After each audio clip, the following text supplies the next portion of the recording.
Professor سحر انصاری صاحب سے التماس کروں گا کہ وہ آج کے موضوع پر ہمارے سامعین سے خطاب فرمائیں۔ پروفیسر سحر انصاری۔ بہت ہی معزز خواتین و حضرات، سب سے پہلے تو میں طارق جمیل صاحب کا شکریہ ادا کروں گا کہ انہوں نے بزم مکالمہ میں مجھے موقع دیا کہ میں آپ حضرات سے گفتگو کر سکوں۔ یہ ایک خوشائند بات ہے جس کو میں نے ہمیشہ سراہا ہے کہ بزم مکالمہ کے ذریعے بہت ہی فکری اور نظریاتی اور علمی موضوعات پر خطبات دیے جاتے ہیں اور اس سے متعلق شخصیات کو مدعو کیا جاتا ہے۔ یہ ایک بہت ہی اہم میرے خیال میں صورتحال ہے جس کی تائید اور جس کی ستائش بہت ضروری ہے۔ اب مجھے نہیں معلوم کہ وہ جو خطبات ہیں ان کو قلم بند کیا جاتا ہے یا نہیں۔ میری خواہش یہ ہے کہ ان خطبات کا ایک مجموعہ جو ہے وہ کتابی صورت میں ضرور آنا چاہیے، اس لیے کہ کتاب جو ہے وہ کبھی ختم نہیں ہو سکتی، کتاب سے کبھی صرف نظر نہیں کیا جا سکتا، اور چاہے دنیا میں سارے نسخے ضائع ہو جائے پھر بھی اگر کتابیں شائع ہوئی ہیں تو کوئی نہ کوئی نسخہ جو ہے وہ کسی نہ کسی لائبریری، کسی نہ کسی، بہت سے آپ نے دیکھا کہ خانقاہوں تک میں جو ہے وہ مخطوطات اور کتابیں عربی جو ہے وہ دستیاب ہوئی ہیں۔ تو کتاب کی اہمیت جو ہے وہ کبھی ختم نہیں ہو سکتی، اس لیے میری ایک یہ تجویز ہے کہ اگر ایسا ہو رہا ہے تو بڑی اچھی بات ہے، اس کو ہونا چاہیے۔ ہمارے فراست رضوی صاحب جو ہے وہ واقعی مجسم فراست ہے، اور انہوں نے جو بیان کیا ہے میرے بارے میں تو گویا تمام عمر کا قصہ لکھا ہوا پایا، ایک ایک جزیات انہوں نے بیان کر دی۔ اللہ تعالیٰ ان کے حافظے اور مطالعے اور ان کی توفیقات میں اضافہ کرے۔ ایک بہت بڑی اہم شخصیت ہے ہمارے شہر کی، بہت زود گو شاعر ہیں، مختلف اصناف پہ بہت اچھی طرح ان کی دسترس ہے، کتابیں بہت شائع ہو چکی ہیں۔ فلسطین کے لیے ان کا بڑا عملی کارروائی اور کارگزاری جو ہے وہ پھر کتاب بھی پوری فلسطین کے نام پر انہوں نے لکھی ہے، اور جب یہ یوم نکبہ ہوتی ہے تو اس میں بھی یہ شریک ہوتے ہیں۔ تو یہ بڑی بات ہے کہ اپنے علمی اور ادبی کاموں کے ساتھ ساتھ وہ عملی طور پر بھی ہماری تہذیب اور امن کے لیے کام کر رہے ہیں۔ تو یہ شخصیتیں بہت غنیمت ہے ہمارے شہر کے لیے۔ آج جو موضوع ہے ادب اور سائنس، اس میں سب سے پہلے تو میں اس بات کی مبارکباد دوں گا اور ایک حسن اتفاق دیکھیے کہ آج کے دن جو ہے وہ بہت بڑا سائنسداں، بہت بڑا ماہر فلکیات، بہت بڑا ماہر الجبرا اور بہت بڑا شاعر عمر خیام 19 مئی 1048 کو پیدا ہوا تھا آج کے دن نیشاپور میں۔ تو یہ بھی ایک بڑی بات ہے کہ آپ کا جو ہے وہ مکالمہ اس لحاظ سے بہت ہی صحیح وقت پر آج کے دن ہوا کہ ہم عمر خیام کو بھی یاد کریں گے اور ان کی بھی خدمات کو دیکھیں گے۔ تو یہ بھی ایک بہت اہم بات ہے۔ اچھا، ہم جو ہیں وہ ایک مسلم معاشرے میں ہیں، اور ہمارے لیے زیادہ تر جو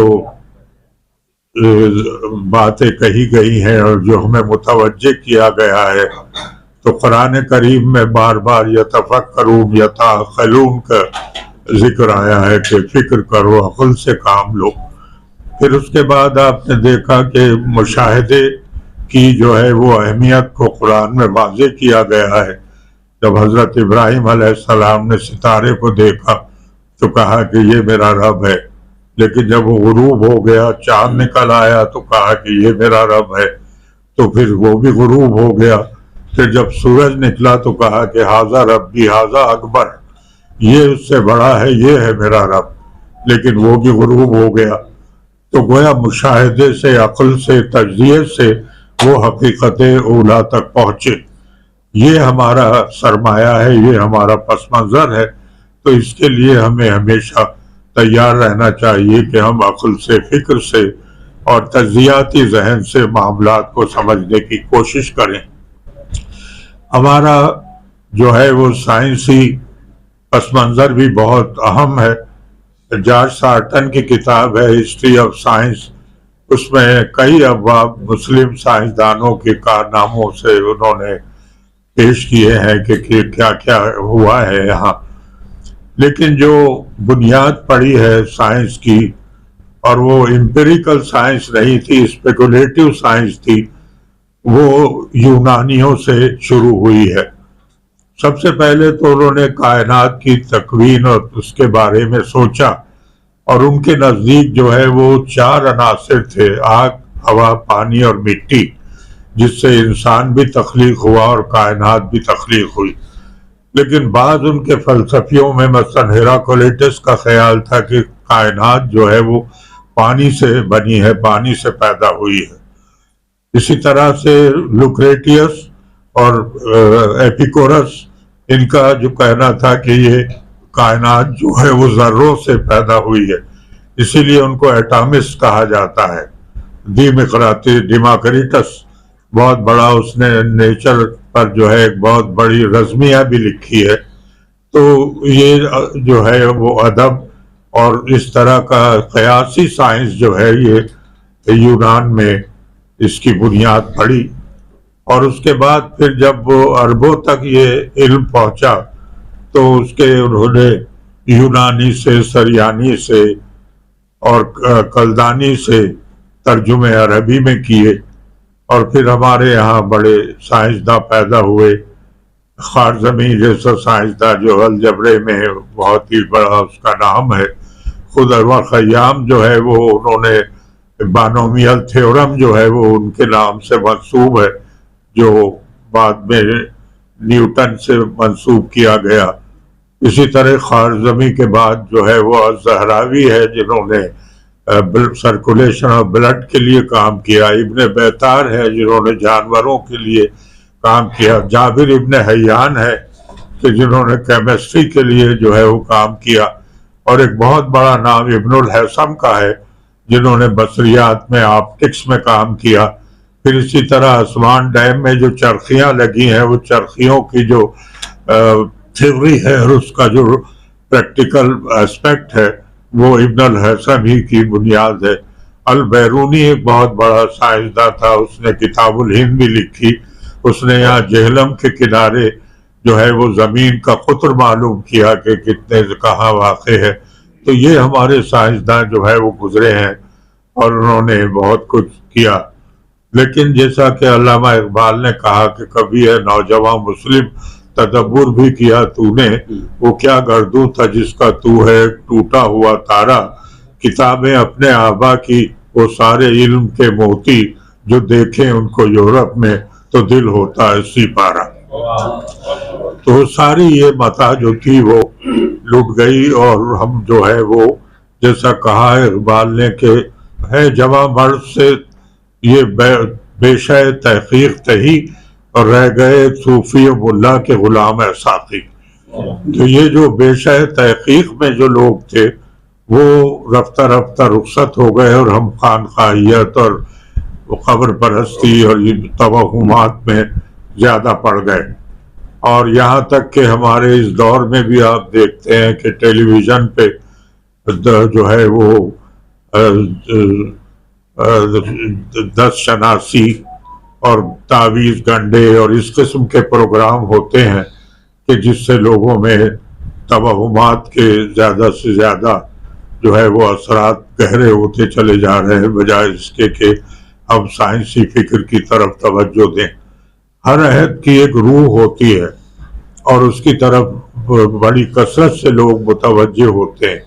ایک زمانہ تھا جب ہمارے ادب میں زیادہ تر جو رجحان تھا وہ تصوف کا تھا، جو کہا بھی جاتا تھا کہ تصوف برائے شعر گفتر خوب است. اور پھر اس کے ساتھ ساتھ روحانیت اور مابعد الطبیعت اور پھر بھکتی تحریک کے ذریعے اور ابن عربی اور دوسرے جو تھے ان کے ذریعے وحدت الوجود کے جو تصورات تھے وہ ہماری شاعری میں عام ہونے لگے. تو یہ جو ہے وہ ایک روح عصر الزمانے کی کہہ سکتے ہیں جس پر لوگ جو ہے وہ کاربند رہے. لیکن فکری اور مشاہداتی جو رجحان ہے وہ ختم نہیں ہو سکا. زندگی کے آس پاس کی جو مشاہدات ہیں اور تجربات ہیں ان کو بھی شعراء نے اپنی شاعری میں پیش کیا. کیفیت کو علامہ اقبال نے کہا کہ 5 حواس تو ہیں انسان کے، لیکن اس کے علاوہ جو واقعات حیات سے اور معاشرے کے واقعات سے جو وہ حص اپنے اندر بیدار کرتا ہے اس کا نام انہوں نے حص واقعات رکھا ہے، اور وہ جو ہے وہ شعراء کے ہاں نظر آتا ہے. مثلا میں نے جسے عرض کیا کہ 4 عناصر کا تصور تھا پرانے زمانے میں، تو میر تقی میر فرماتے ہیں کہ 4 دیوار یہ عناصر میر خوب جاگا ہے پر ہے بے بنیاد. تو اسی طرح سے چکبست نے کہا کہ زندگی کیا ہے عناصر میں ظہور ترتیب، موت کیا ہے انہی اجزاء کا پریشان ہونا. تو یہ فکر جو ہے وہ ہمارے شعراء کے یہاں رہی ہے، اور اس طرح کے جو ہے وہ سلسلے چلتے رہے. لیکن سب سے جو بڑی تبدیلی ہمارے یہاں آئی وہ 1857 کے انقلاب کے بعد آئی، جب مغربی اثرات جو ہیں وہ ہمارے معاشرے میں آنے لگے اور ایک تاریخ کی تبدیلی ہم نے دیکھی. سب سے پہلے تو پرتگال سے لوگ آئے، پھر ڈچ آئے بلندیزی، اس کے بعد فرانسیسی آئے اور سب سے آخر میں انگریز آئے. تو بقیہ جو اقوام کے لوگ آئے تھے وہ تو تھوڑے تھوڑے عرصے کے بعد رہے، کچھ نے اپنی کالونیز مختصر طور پہ قائم کی چلے گئے، لیکن انگریز نے اپنے قدم جمائے اور اس کے بعد اس کی سیاست، معیشت، تعلیم، اخلاقیات اور زندگی کے ہر شعبے پہ وہ اثر انداز ہوا. اور اس میں اس نے جو اپنا تعلیمی نظام رکھا اور اس کے بعد پھر اس نے یہاں کے جو افراد کو موقع بھی دیے کہ اب آپ دیکھیے کہ قائد اعظم ہوں یا علامہ اقبال ہوں، گاندھی جی ہوں یا جواہر لال نہرو ہوں، یہ سب لوگ باہر کے یونیورسٹیوں سے تعلیم حاصل کر کے آئے. تو انہوں نے یہ مواقع بھی دیے گئے کہ اب مماثل ذہن پیدا کریں تاکہ ان کے کلچر، ان کی زبان، ان کے پس منظر، ان کی تاریخ کو بھی یہاں کے لوگ پوری طرح سمجھ سکیں اور اپنے اندر بھی ایک شعور پیدا کریں. اس سلسلے میں سر سید احمد خاں کے جو ہے خدمات کو وہ نظر انداز نہیں کیا جا سکتا.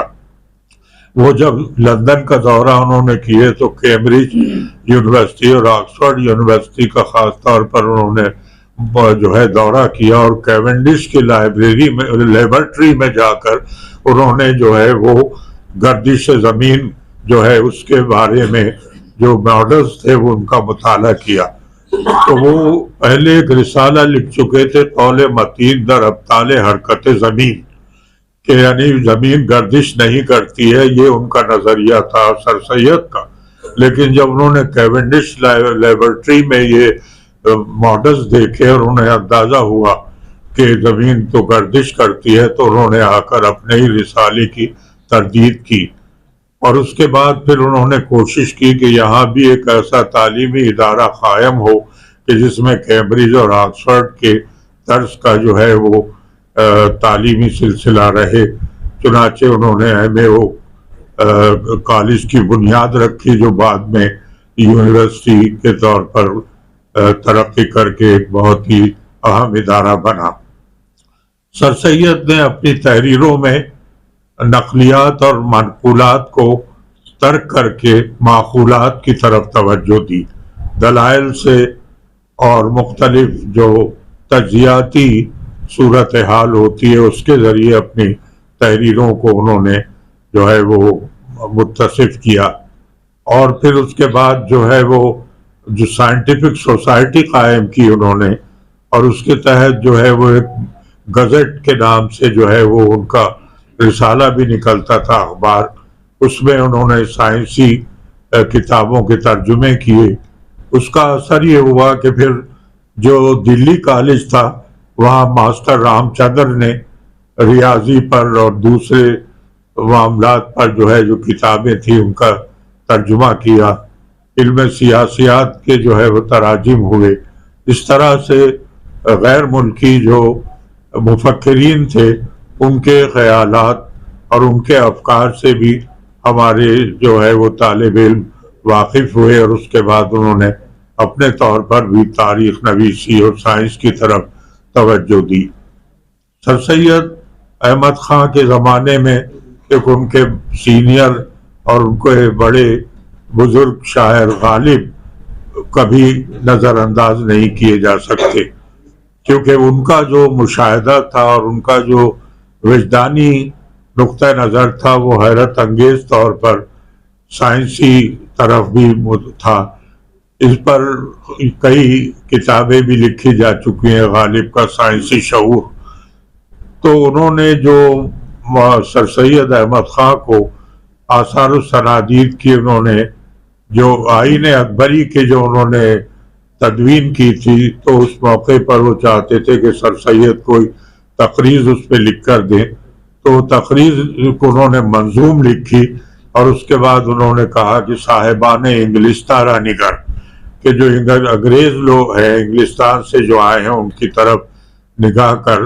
اور درمیان میں انہوں نے ان کی ایجادات کا ذکر کیا کہ کس طرح دیا سلائی سے وہ وہ اپنے چراغ روشن کر دیتے ہیں، بجلیوں کے کنویں ہیں، دخانی جہاز ہیں، اور وہ بغیر حرف کے وہ طائر حرف کو ایک جگہ سے دوسری جگہ پہنچا دیتے ہیں. ٹیلی گرام کی طرف ان کا تھا، دخانی جہاز، ریلوے وغیرہ، ان سب کی طرف انہوں نے توجہ دلائی اور کہا کہ مردہ پروردن مبارک کار نیست، کہ مردہ پرستی کوئی اچھی چیز نہیں ہے، ان چیزوں کی طرف توجہ کرو. تو سر سید نے اس زمانے میں تو کچھ مناسب نہیں سمجھا اور تقریر شامل نہیں کی، لیکن بعد میں جیسا میں نے آپ کو بتایا کہ خود سر سید نے سائنسی طور پر سوچا اور اپنی تحریروں اور اپنے فکر کو انہوں نے رجوع کیا، اور جو زمانہ موجود تھا اس کے انہوں نے جیسے کلکتے جا کے غالب نے جو دیکھا کہ ہر طرف قبقبیں ہیں، روشنیاں ہیں، بقع نور بنا ہوا ہے، تو کہتے ہیں کہ دہرہ مجدہ دری تیرہ شبانم دادا، قبقبیں روشن کرتے ہیں، اور رات کے وقت سورج جب غروب ہو جاتا ہے تو اپنے قبقبوں کے ذریعے جو وہ روشنی کرتے ہیں. پھر ان کا جو وجدانی رخ تھا تو اس میں بھی آپ دیکھیے، اب آپ یہ جانتے ہیں کہ ہر وہ کائنات کی پوری تشکیل وہ ذرات کے ذریعے ہوئی ہے، اور ان میں سب سے اہم وہ الیکٹرون ہے کہ جو ہر وقت چارج رہتا ہے اور اس کی وہ برقی کیفیت متحرک رہتی ہے. تو جن چیزوں کو ہم جامد سمجھ رہے ہیں وہ جامد نہیں ہیں، ان میں بھی حرکت ہے الیکٹران کی وجہ سے.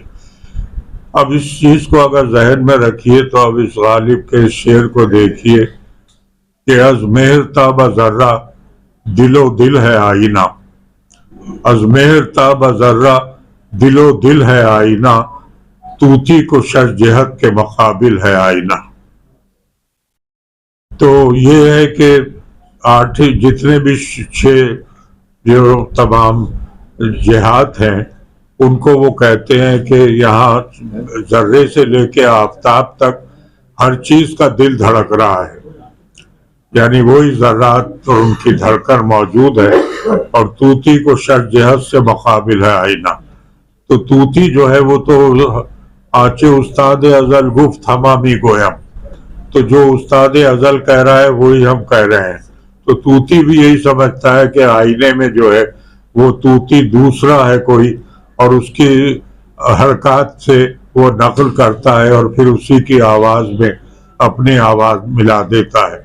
تو یہ اس سے غالب کا نقطہ نظر ہے کہ یہ کائنات اس طرح سے ہے.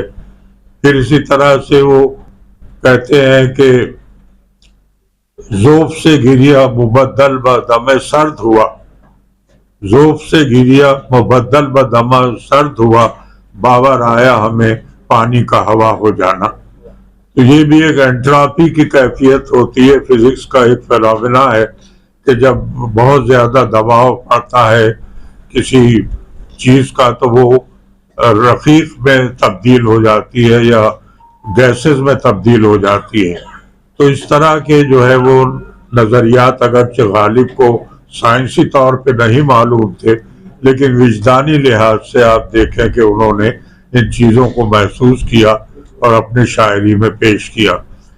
اس کے بعد ہم دیکھتے ہیں کہ اس سے پہلے زیادہ واضح طور پر جو ہے وہ علامہ اقبال کی شاعری میں ہمیں سائنس کے اثرات نظر آتے ہیں۔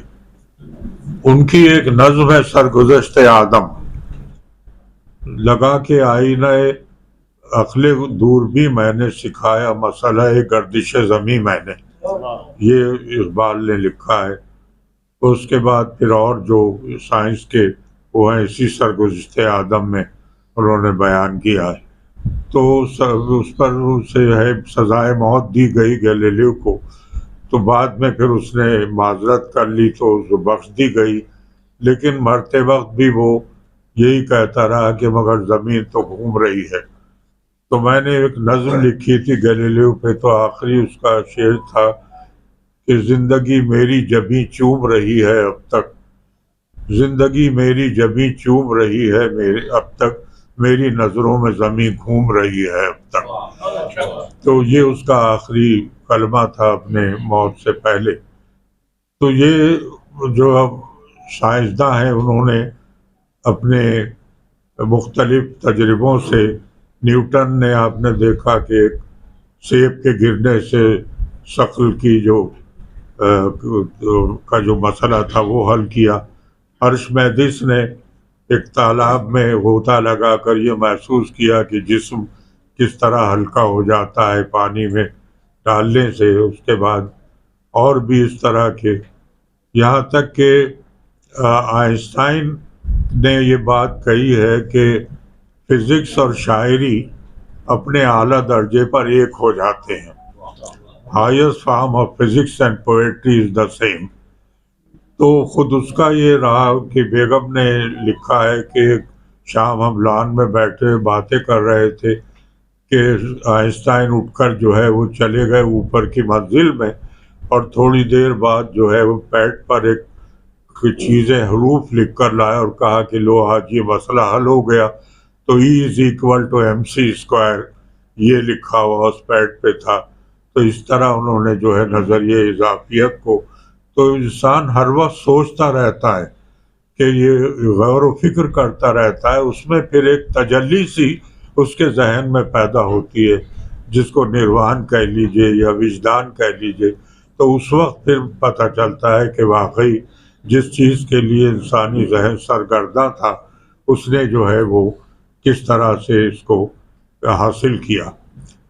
اب جہاں تک کہ ادب اور شاعری کے دوسرے رخ کا تعلق ہے، تو چارلس ڈارون نے بیگل نامی جہاز میں مختلف جو ہے وہ نیچرل جو فاسلز تھے ان کے متحجر جو آثار تھے ان کی اس نے تحقیق میں 40 برس لگائے۔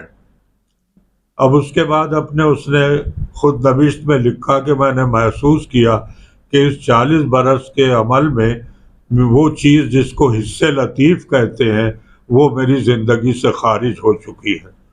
تو اب میں نے سوچا ہے کہ جب تک میں زندہ ہوں روزانہ ایک سانٹ شیکسپیئر کا پڑھوں گا اور ایک سمفنی بیتھوون کی سنا کروں گا۔ تو اس سے آپ اندازہ لگائیے کہ حس لطیف کس قدر ضروری ہے۔ پھر اس کے بعد سی پی اسنو کا ذکر کروں گا جو برطانیہ کا وزیر سائنس تھا، بہت بڑا ناول نگار بھی تھا، اور لارڈ کا اس کو خطاب بھی دیا گیا تھا۔ تو اس نے کہا کہ جب میں ادیب کی حیثیت سے جاتا ہوں ادیبوں کی محفل میں تو میں دیکھتا ہوں کہ وہ سائنس سے بالکل بے بہرا ہیں، اور جب میں سائنسداں کی حیثیت سے سائنسدانوں میں جاتا ہوں تو دیکھتا ہوں کہ وہ ادب سے بالکل بے بہرا ہیں۔ تو مجھے یہ اندیشہ ہے کہ آگے چل کر جو ہے وہ دو متوازی کلچر پیدا ہو جائیں گے. تو اس کا بہت ہی مشہور لیکچر ہے ٹو کلچرز. اس کے بعد پھر بہت اس پر بحث چلی. ایلیٹ نے بھی حصہ لیا اور اس کے کانریڈ نے بھی اور لوگوں نے بھی, ہربرٹ ریڈ نے بھی, اور مختلف کلچر پہ گفتگو ہوتی رہی. اور اس کے بعد انگریزوں نے سوچا کہ ہمیں اپنے نصاب تعلیم میں تبدیلی کرنی چاہیے, اور جو لوگ ہیومینٹیز پڑھتے ہیں ان کو سائنس کے نظریات کا یا فلاسفی آف سائنس کا کم سے کم اندازہ ہونا چاہیے. تو انہوں نے اپنے اس خطرے کو دور کیا اور اپنے نصاب میں اس طرح سے کہ جو سائنس کے لوگ ہیں انہیں ادب کی طرف بھی کچھ لایا جائے, اور جو ادب کے لوگ ہیں انہیں سائنس پڑھایا جائے. تو اس طرح سے جب وہاں کے مفکرین کچھ سوچتے ہیں تو وہاں کی حکومتیں بھی ان کا اثر لیتی ہیں, اور اس کے بعد جو ہے وہ اپنے نصاب تعلیم میں تبدیلی لاتی ہیں. ان کا ذہن جو ہے وہ پیدا ہوتا ہے. تو یہی ہمارا خیال ہے. اب دیکھیے کہ اقبال نے جو ہے وہ کیسا جو کائنات ہے وہ چونکہ ایک یونٹی ہے, تو اس میں وہ کہتے ہیں کہ حقیقت ایک شے ہے چاہے خاکی ہو کہ نوری ہو. حقیقت ایک شے ہے چاہے خاکی ہو کہ نوری ہو, لہو خورشید کا ٹپکے اگر ذرے کا دل چیرے. تو یہ ان کا ہے. پھر اسی کے ملتی جلتی بات فیض احمد نے کہی ہے کہ کئی بار اس کی خاطر ذرے ذرے کا جگر چیرا, کئی بار اس کی خاطر ذرے ذرے کا جگر چیرا, مگر یہ چشم حیران جس کی حیرانی نہیں جاتی. اب جیسے میر نے کہا تھا کہ سرسری تم جہان سے گزرے ورنہ ہر جہان دیگر تھا. تو اب پہلے آپ دیکھیے ایٹم کے جو ہے وہ صرف دو ذرات کا ذکر ہوتا تھا کہ جو ہے ایک پازیٹران ہے اور ایک الیکٹران ہے. پھر بعد میں نیوٹران اور دوسرے آتے رہے, یہاں تک کہ اب ایک پوری سائنس بن گئی فنڈامنٹل پارٹیکلز کی. اور اس میں جو ہے وہ آپ کے یہاں کے سائنسداں عبدالسلام نے بہت کام کیا, اور ہائزنبرگ کے ساتھ جو ہے وہ کو نوبل پرائز کا جو ہے وہ جو مشترکہ اسی فنڈامنٹل پارٹیکلز پہ ملا. تو اس سے یہ بات آئی کہ چار جو ہے وہ فورسز ہیں کائنات کی, دو ویک ہیں اور دو اسٹرانگ ہیں. اگر ان کو ملا دیا جائے تو وہ حیرت انگیز واقعات ہوں گے. جیسے جو دو اسٹرانگ اور دو ویک فورسز ہیں ان کو یکجا کر دیا جائے. تو ایک دفعہ ڈاکٹر سلام نے جو ہے ٹی وی پر اس پہ گفتگو کرتے ہوئے کہا تھا, ایک پینسل ان کے ہاتھ میں تھی, کہا کہ پینسل میں نے جو ہلائی ہے تو اگر یہ فورسز یکجا ہو گئیں تو ایک اس اشارے میں 7 آسمان آپ پار کر سکیں گے. وہ زمانہ ہے. تو جو اقبال نے کہا ہے کہ میں آنکھ جو کچھ دیکھتی ہے لب پہ آ سکتا نہیں, میں حیرت ہوں کہ دنیا کیا سے کیا ہو جائے گی. تو اس طرح سے اقبال کے یہاں تو بہت زیادہ اس کے آپ کو سائنس کے جو ہے وہ کھولو آنکھ زمیں دیکھ, فلک دیکھ, مزہ دیکھ, مشرق سے ابھرتے ہوئے سورج کو ذرا دیکھ. تو وہ اس طرح کے مشاہدہ کائنات کی طرف وہ جو ہے وہ مبذول کرتے ہیں اپنے پڑھنے والے ذہن کو. اب جو ہمارا جدید دور ہے اس میں اسٹیفن ہاکنگ نے جو نام پیدا کیا اور جو بریف ہسٹری آف ٹائم اس کی کتاب لکھی اور تھیوری آف ایوری تھنگ اس نے پیدا کی. پھر اس کے بعد اس نے ایک سنگولیرٹی کا تصور دیا کہ جہاں جو ہے وہ کششیں اور اجسام ملنے کے بعد بالکل صفر پر وہ پہنچ جاتے ہیں. اس سنگولیرٹی کے تصور کو جمیل الدین عالی نے اپنی طویل نظم انسان میں جو ہے وہ پیش کیا ہے, اور اسے انہوں نے سمجھنے کی بھی کوشش کی کہ یہ تھیوری ہے کیا. تو بلیک ہول کو خاص طور پر جو ہے وہ اسٹیفن ہاکنگ نے اپنے تجربات میں شامل کیا.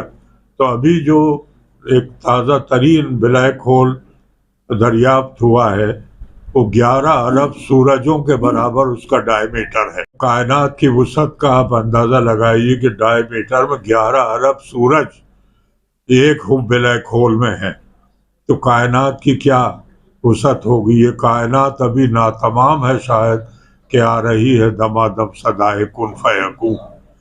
تو اور جو ایڈنگٹن نے بھی اور جیمز جینس نے ایکسپینڈنگ یونیورس کے نام سے جو اپنی تھیوریز پیش کی ہیں، تو اس سے یہی ظاہر ہو رہا ہے. جو لیٹسٹ تھیوریز ہیں ان کو اب اس کے بغیر، ان کی آگاہی کے بغیر ہم اگر یہ کہیں کہ ہم اہل علم ہیں یا ہم اپنے زمانے کی روح کو جانتے ہیں، اپنے زمانے کی دانش کو جانتے ہیں، تو یہ ہمارا محض خام خیالی کا ہی ایک زاویہ ہوگا. تو جہاں ہمیں اس معاشرے میں ہم رہ رہے ہیں، کیونکہ اس 20ویں صدی کے نصف حصے میں سائنس کے جو کمالات ہیں وہ پچھلے 200 سال میں نہیں نظر آئے کبھی. اسی میں جو ہے وہ اسپوتنک جو ہے وہ چاند پر گیا، اسی میں آپ نے یہ سارے جو ہے مصنوعی ذہانت کے کرشمے آپ دیکھ رہے ہیں، اسی میں یہ موبائل اور انٹرنیٹ اور کمپیوٹر اور یہ ساری چیزیں آپ کے سامنے ہیں. تو اب یہ دنیا جو ہے وہ بہت زیادہ تبدیل ہو رہی ہے اور اقدار بدل رہے ہیں، مختلف جو ہے وہ سوچنے کے زاویے اور سانچے تبدیل ہو رہے ہیں.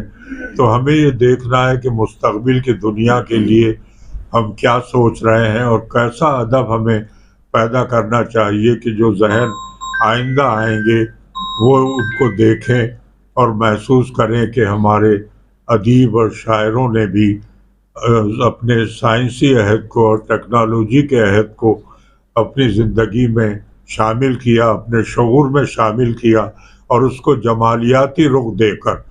جیسے جب ہمارے عزیز حامد مدنی نے کہا کہ ٹوٹا ہوا دل جادہ دریافت پہ رکھنا، ٹوٹا ہوا دل جادہ دریافت پہ رکھنا، بنیاد تغیر میری جاں ہے کہ نہیں ہے.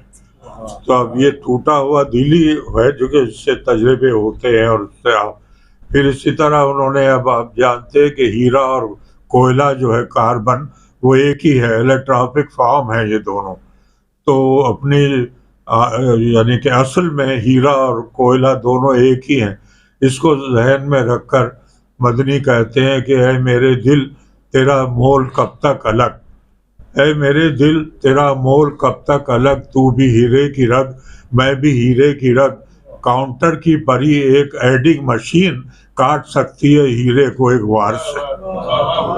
تو یہ جو ایڈنگ مشین وغیرہ کے یہ اب سے 50 سال پہلے مدنی نے اپنی شاعری میں، اسی طرح آپریشن تھیٹر پہ انہوں نے لکھا اور ایئرپورٹ پر ان کی ایک نظم بہت اچھی ہے.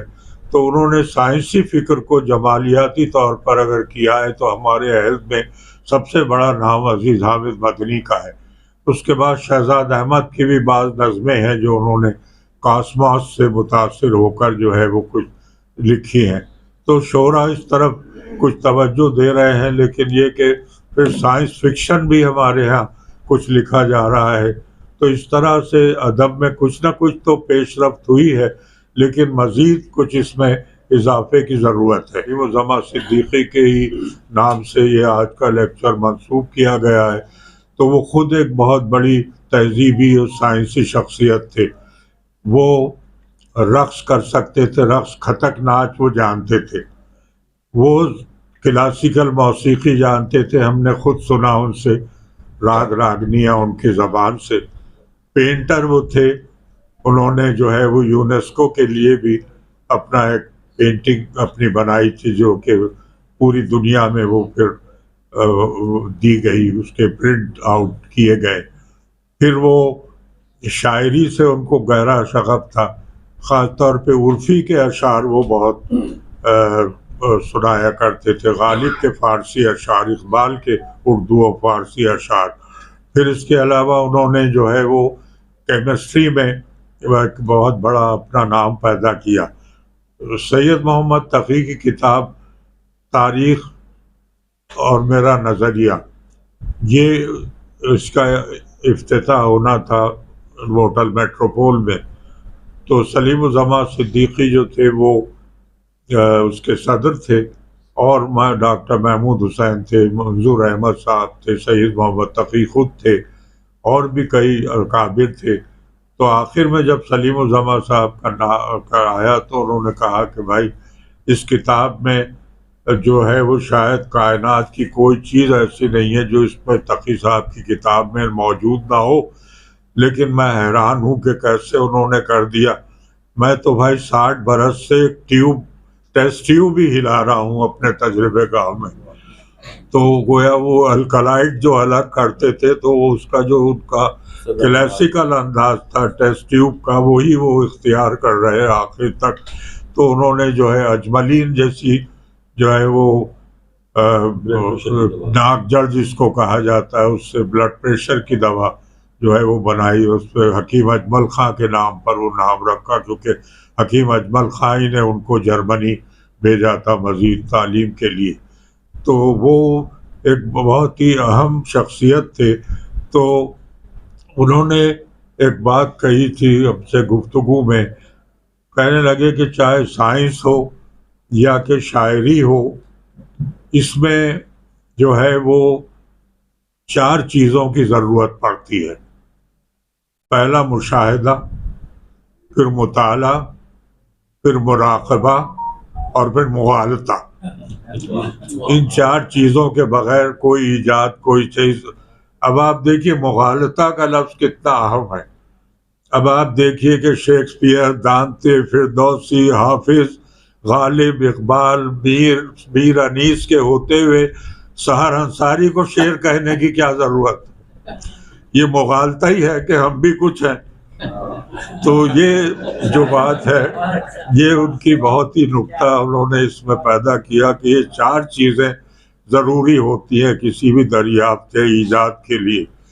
تو وہ بہت ہی اہم، ان کا جب بھی جو گفتگو ہوتی تھی تو بہت اچھے انداز میں، اور بڑے جب کوئی لطیفہ یا کوئی اچھی بات تو سر کو یوں کر کے ہنستے تھے بڑے اپنے خاص انداز سے، اور پھر اپنی اس گفتگو کو جو ہے وہ بڑے شاعرانہ انداز میں مکمل کرتے تھے۔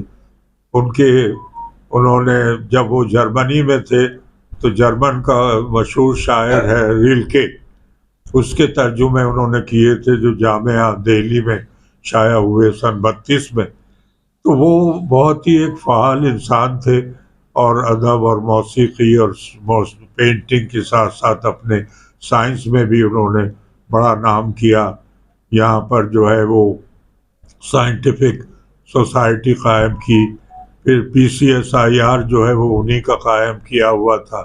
پھر جو اس وقت سب سے بڑا جو ہے یہاں کیمسٹری کا ادارہ جو یوسف جمال کے پیسوں سے قائم ہوا، وہ بھی سلیم الزمان صاحب نے قائم کیا۔ تو ان کی بڑی خدمات ہیں، ان سے بڑا سائنسداں ہمارے ہاں نہیں۔ پھر ڈاکٹر عبدالقدیر جو ہے وہ بھی ادب سے بہت گہری دلچسپی رکھتے تھے۔ نوادرات کے نام سے ان کی ایک کتاب ہے جس میں انہوں نے مختلف شعراء کے وہ پسندیدہ اشعار بھی لکھے ہیں، اور اپنے بھی اشعار اس میں انہوں نے لکھے ہیں۔ پھر وہ جنگ میں کالم لکھا کرتے تھے جس میں تہذیب، سیاست، معیشت، اقدار حیات کے بارے میں بہت ہی تفصیل سے لکھا کرتے تھے۔ پھر ایک بڑے سادہ آدمی تھے، ایک دن DJ کالج میں ان کو بلایا گیا تو کہنے لگے کہ میں نے DJ کالج ہی میں تعلیم حاصل کی ہے۔ تو ایک مرتبہ جو ہے ہم جو رنچوڑ لائن میں رہتے تھے تو پیدل میں یہاں آیا کرتا تھا، پھر میرے ماموں نے مجھے سائیکل جو ہے وہ دلوا دی، تو میں سائیکل پہ گیا اور جا کے سائیکل اسٹینڈ پہ میں نے وہ رکھ دی، اور اس کے بعد جب چھٹی ہوئی تو اپنی کتابیں سنبھال کے گھر چلا آیا۔ اور اس کے بعد ماموں نے پوچھا سائیکل کہاں ہے، تب مجھے یاد آیا کہ سائیکل اسٹینڈ پر ہی وہ رہ گئی ہے۔ تو وہ جا کے دیکھا تو پھر وہ وہی تھی اور موجود تھی۔ تو وہ بہت ہی ایک سادہ مزاج آدمی تھے۔ وہاں دبئی میں ایک بہت بڑا مشاعرہ بھی تھا، اور نثر نگاروں کو جو ہے وہ دبئی میں ایک انعام بھی دیا جاتا ہے۔ تو اس میں ڈاکٹر قدیر خان کو بھی ایک گولڈ میڈل جو ہے وہ دیا جانا تھا۔ تو وہ جب اسٹیج پر ان کو بلایا گیا تو اناؤنسر نے کہا کہ ڈاکٹر گوپی چند نارنگ جو ہیں وہ انہیں گولڈ میڈل پہنائیں گے. تو گوپی چند نارنگ جو ہے وہ گاؤں تکیے کے پیچھے چھپنے لگے کیونکہ وہ انڈین تھے اور خدیر خان نے جو ہے وہ ایٹامک کے جو تجربے کیے تھے تو وہ خود ایک بڑے مخمصے میں پڑ گئے. تو پھر خدیر خان خود اٹھ کر جو ہے وہ ان کے قریب گئے اور وہاں وہ گولڈ میڈل ان کو پہنایا گیا. تو یہ واقعات بھی کچھ ہمارے ذہن میں ہیں ان کے توسط سے. بڑی ہمارے یعنی کہ تہذیب کی ایک اہم شخصیت تھے. اب دیکھیے کہ مستقبل میں ہمارے کیسے سائنسداں سامنے آتے ہیں جو ادب اور تہذیب اور زبان اور ہمارے سائنس کے جو ہے ان کو باہم آمیز کر کے اپنے تخلیقات معاشرے کو دیں. آپ کا بہت بہت شکریہ.